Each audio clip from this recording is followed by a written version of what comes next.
There comes a moment in every man's life when the silence is deafening. When everything he thought he knew, everything he believed was his identity, collapses. The world stops applauding. The comfort vanishes. The certainty dies. And he is left standing in the ashes of who he used to be. That is not the end. That is the beginning. Because when God prepares a man for something greater, he does not start by blessing him. He starts by breaking him, not out of cruelty, not out of punishment, but because the man who will carry the weight of destiny must first have the strength of humility. He must be emptied of ego, of pride, of false security, so he can be filled with clarity, with power, with purpose. Do you think Abraham Lincoln rose because life made it easy for him? No. He was broken by loss, shattered by failure, and haunted by depression. And still he rose. Because within that breaking, something greater was being built. Walt Disney lost everything, multiple times, before a mouse changed the world. Thomas Edison tried 10,000 times before the light bulb was born. Henry Ford was bankrupted 5 times before the Model T changed history. Do you see it? The man God uses is not the man who wins easily. It is the man who is tempered by fire. The man who is purified in pain. The man who, when knocked down, does not just rise but transforms. Pain, failure, silence, rejection. These are not signs that God has abandoned you. These are signs that He is preparing you. Because the road to greatness has no shortcuts. It has no easy exits. It is carved through the mountains of self-doubt and paved with the stones of discipline, clarity, and belief. And it begins in the mind. Everything, every dream, every destiny, every transformation starts in the hidden place of thought. Napoleon Hill wrote, "Whatever the mind can conceive and believe, it can achieve." But he did not mean wishful thinking. He meant focused, unshakable, conviction-driven thought. Thought forged in hardship. Belief strengthened by storms. Your mind is your battlefield. And until you master that territory, you will remain a prisoner, no matter how much potential lies dormant inside you. Every man is born with greatness in his blood, but only a few ever awaken it. And the first step is to master the inner world. To realize that life doesn't happen to you, it happens through you. That your thoughts are the architects of your reality. But most men let their minds drift, like leaves in the wind, chasing distraction, craving comfort, running from the silence. And that silence is where transformation lives. If you want to rise, you must sit in the fire. Let it burn away the lies. Let it confront the illusions. Let it show you who you really are underneath the noise. The truth is, most people don't fear failure. They fear the confrontation that comes before success. They fear standing alone. They fear the work done in darkness when no one is watching. They fear becoming the man they were meant to be, because that man is forged in discipline. Discipline is the bridge between intention and manifestation. You will never outdream your habits. You will never outpray your patterns. If your daily actions are weak, your destiny will be delayed.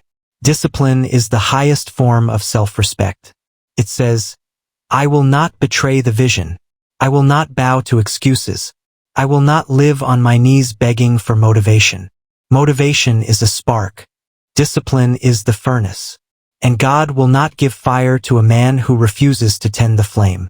You want to know why the greats are different, why they seem chosen. It's not just talent. It's not even just belief. It's that they made a decision, and then they made it again every single day when no one clapped, when nothing made sense, when failure whispered in their ear. They stayed the course. They did not just speak vision, they walked it. They bled for it. They cried for it. They sacrificed for it. Because they knew every moment of breaking was a step closer to becoming. And in that becoming, there is no comfort. There is no applause. There is only grit. There is only that quiet, defiant voice in the soul that says, "I will not give up. I will not break in vain. I will not die before I live." That voice is what separates the mediocre from the monumental. The voice that dares to keep moving forward, not because the path is clear, but because the vision is sacred. Do you understand what that means? It means that even when you have nothing, no support, no resources, no validation, you still have everything if you have clarity of vision. Clarity is power. It slices through fear like a blade.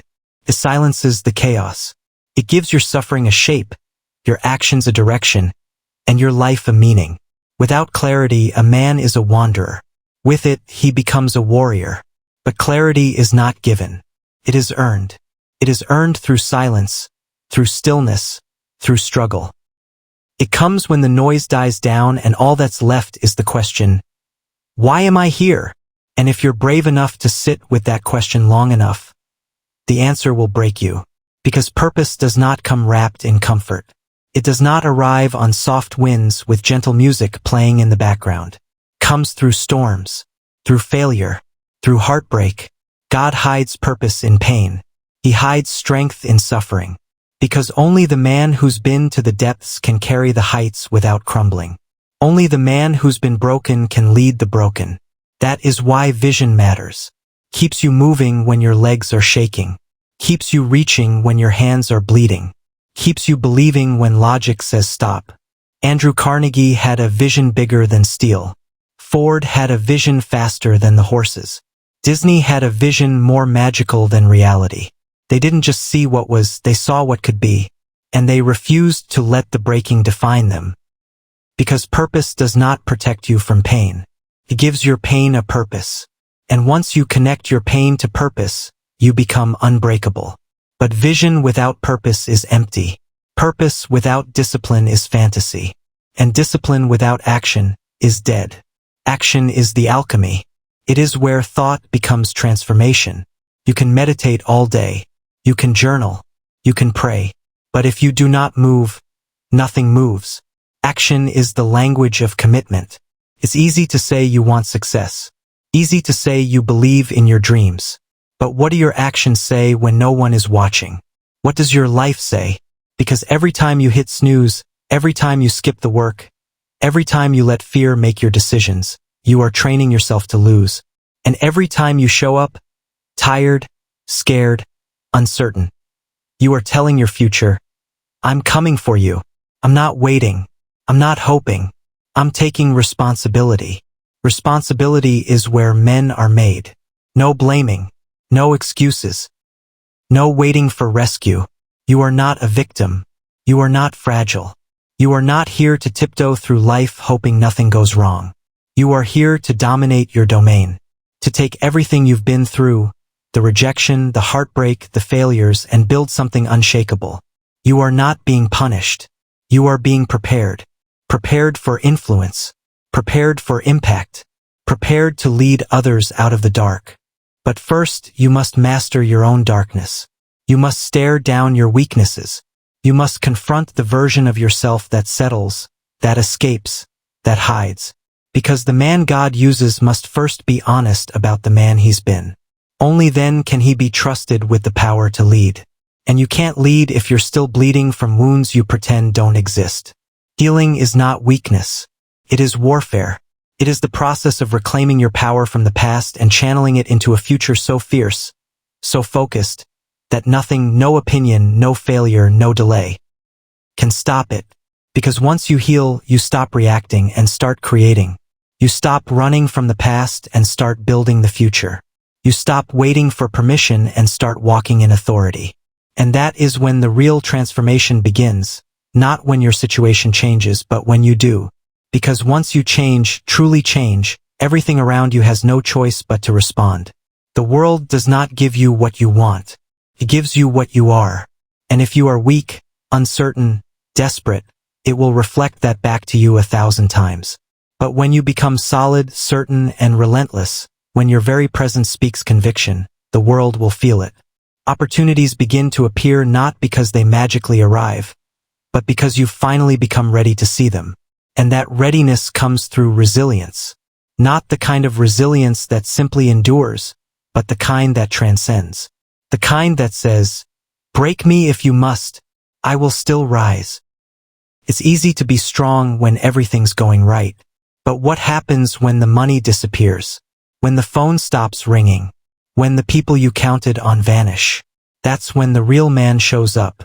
That's when the fire is tested. That's when the boy dies and the builder is born. You don't become great by avoiding pain. You become great by becoming bigger than it. Resilience isn't about being unshaken.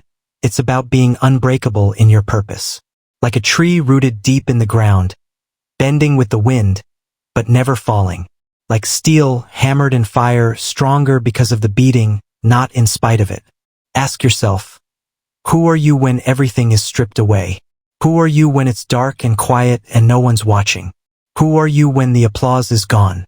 Because that man, the one left standing in the stillness, that's the man God is shaping. That's the man who will lead armies, build empires, shift generations. But only if he learns. Because breaking without learning is just suffering. But breaking with reflection, that is transformation. Life will teach you what you refuse to study. And pain will deliver the lessons that pride avoids. Every failure is a teacher. Every setback is feedback. Every wound is wisdom waiting to be claimed. But most people don't listen. They just move on. They numb it, bury it, distract from it. And that's why they stay stuck. But the man who stops, who listens, who asks, what is this trying to show me? He becomes dangerous. Because knowledge without emotion is information. But knowledge earned through blood, through tears, through breaking, that becomes intuition. And intuition is the language of legacy. It's how you move with power without overthinking. It's how you lead not from ego but from experience. It's how you stop chasing validation and start commanding respect. But respect is never given freely. It's earned through consistency, through showing up when it's boring, through grinding when it's invisible, through building when everyone else is watching TV, scrolling, sleeping. Consistency is not sexy. It's not glamorous. It doesn't trend. But it's what makes empires rise while others rot. Because talent is overrated. Intensity fades. Emotion is fleeting. But the man who masters consistency, he becomes a force no one can stop. And let me tell you the truth. God is not interested in what you do once. He's interested in what you do daily. Faith daily. Work daily. Discipline daily. Gratitude daily. Not when you feel like it. Not when it's easy. Not when the timing is perfect. Every single day. Because the man who can do it daily becomes unstoppable not by motivation, but by identity. It's who he is now. Not the man trying. Not the man hoping. Not the man wishing. The man being. And once you become that, once you own it at a cellular level, the universe bends in your direction. Doors open. People notice. Favor flows. But none of it is random. It's alignment. The inner man finally matches the outer work. And when that happens, the world doesn't give you success. It mirrors the success you've become. And when success begins to mirror you, when it reflects your fire, your focus, your endurance, you begin to understand something sacred. You were never chasing success. Success was chasing you, waiting for you to become the vessel strong enough to carry the weight of the vision. Waiting for you to become the man who could handle the stage without being seduced by the spotlight. Waiting for you to stop begging and start building. Because the world rewards builders. Men who create. Men who rise from nothing and sculpt something eternal from the dust. Men who take the chaos life throws at them and forge it into clarity, direction, and impact. But here's the hidden truth. Creation requires destruction. You cannot become the man you were born to be until the man you've been is destroyed. And that destruction feels like death. Feels like loss. Feels like everything falling apart. But in the hands of God, that destruction is not a grave. It's a garden. Every piece that falls apart is a seed. Every failure, every heartbreak, every betrayal. It all falls into the soil of your becoming. And from that soil, if watered with discipline and fire, grows something unstoppable. A man who no longer seeks permission to be powerful. A man who no longer explains why he's focused. A man who no longer doubts the voice inside him. He walks with purpose, speaks with clarity, moves with intensity, not because he's fearless, but because he knows fear is just the echo of old beliefs trying to survive in a new season. He no longer negotiates with smallness. He no longer identifies with limitation. He has been broken, and therefore he has been built. That's the paradox, that the most powerful men you'll ever meet are the ones who have tasted weakness, failure, and despair so deeply, they've become immune to it. They don't flinch anymore. They don't run anymore. They don't doubt anymore, because they know pain doesn't kill you, avoidance does. Waiting kills you. Blame kills you. Excuses kill you. But pain wakes you up. Pain introduces you to the truth. Pain shows you your edges and says, here, right here, this is the part of you that's still soft. Strengthen it. And when you stop resenting the breaking and start respecting it, everything changes. You begin to cooperate with your struggle. You begin to partner with the process. And that's when growth accelerates, not in spurts but in surges. Because now you're not just being dragged through life. You're not just reacting. You're choosing to evolve. You're not asking, why me? You're declaring, try me. And that declaration sends a ripple into the world. It changes how you walk, how you think, how people respond to you. Because the man who has walked through fire and still carries peace is untouchable. The man who has been shattered and still moves with love is a weapon. The man who has every reason to quit but keeps showing up is chosen. Not chosen because he's better. Chosen because he's willing. Willing to be stretched. Willing to be misunderstood. Willing to go through seasons of isolation, hunger, and silence, just to become the kind of man who can carry a calling bigger than himself. Because let's be honest, most people won't do that. They'll settle. They'll sell their potential for comfort. They'll trade purpose for popularity. They'll stay where it's warm, even if their soul is freezing. But you were not made for lukewarm. You were not built for mediocrity. You were not called to fit in. You were called to wake up, to rise, to lead, to build. And God will keep breaking you until the false in you dies. Until the lie that says you're not enough is burned out by truth. Until the chains of your past snap under the weight of your future. Until your identity no longer comes from applause or status, but from alignment with your deepest purpose. And when that alignment locks in, when your heart, your habits, and your purpose all move in one direction, you don't chase legacy. You become it. There's a shift that happens. You stop performing and start embodying. You stop searching and start radiating. Because when the false layers are stripped away, when ego dies, when insecurity burns out, when validation no longer tempts you, you become a man who is no longer just doing powerful things. You become a man who is power. And that kind of man cannot be ignored. He doesn't need to raise his voice to command the room. He doesn't need to prove his worth. His life proves it for him. Because his presence is built on truth. And truth, my friend, is the most dangerous force in the world. Truth will disrupt the weak. It will threaten the comfortable. It will offend the fake. But it will liberate the hungry. And make no mistake, this world is starving. Starving for real men. Men of integrity. Men of vision. Men of action. Men who rise not for applause, but for assignment. Men who no longer ask, what do I want? But instead declare, what am I here to give? That shift from ambition to assignment is the threshold of destiny. Because ambition chases the crown. Assignment carries the cross. Ambition says, make me famous. Assignment says, make me useful. Ambition runs from pain. Assignment says, use it. And that's where the divine process reaches its fullness. Not when you escape your struggle, but when you transcend it. Not when you hide your scars, but when you use them to heal others. Not when you reach the top, but when you pull others up with you. You see, the man God prepares is not being shaped for his own glory. He is being shaped for service. And that service begins the moment you understand this. Every tear had a reason. Every loss had a lesson. Every delay had a design. Nothing was wasted. Not one failure. Not one betrayal. Not one sleepless night wondering if any of it mattered. It all mattered. Because you were not being punished. You were being prepared.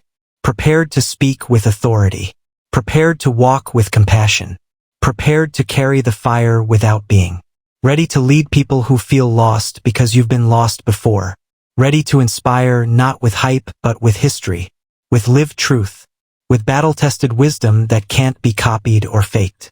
You've become the kind of man who doesn't just rise once, but rises again and again, no matter what tries to hold him down. Because you've learned the secret of unbreakable men. They are not born that way, they are broken that way, and every break, every fall, every failure was not the end.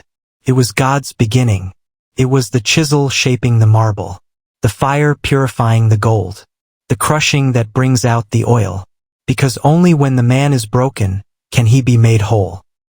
Only when he has nothing left to prove can he finally start building something eternal. And only when he surrenders who he thought he had to be can he become the man he was born to be. That is your path. Not easy, not glamorous, not fast, but real, built with blood, forged in fire, anchored in purpose. And in the end, you will not just be remembered as the man who succeeded. You will be remembered as the man who was chosen, because he was willing to be broken. And that, my brother, is when God knows he can use you,